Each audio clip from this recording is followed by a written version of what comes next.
ગામ નાના મુંજેસર, તાલુકો બગસરા, જિલ્લો અમરેલી. આપણે 12 વીઘાનું ડુંગળીનું વાવેતર કરેલ છે. કાલે 11 તારીખ 10મો મહિનો 2025 મવામાં 90 રૂપિયા મણ વેચાણી.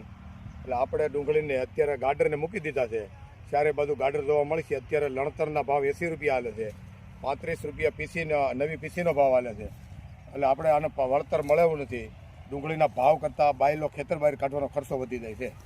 એટલે આ અત્યારે ગાડર હાંડિયાવાળા આજે અત્યારે આવી ગયા છે અને બધા અત્યારે આમાં શરણ મૂકી દીધું. ભરવાડે એવું કીધું કે અમારું તમારા ખેતરમાં જીગર હાલતી નથી આ સારતા, પણ કીધું ભાવ નથી અને વળતર મળતું નથી, એટલે તમારા સિવાય બીજો આનો કોઈ વિકલ્પ છે જ નહીં ખેતર ખાલી કરવાનો.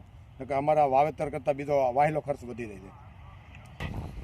હવે ખેડૂત મિત્રો આ વિડીયામાં ભાઈ કહે છે એમાં અમારા ગામના ભાઈ છે, નાના મુંજિયાસર ગામ, અમરેલી જિલ્લો.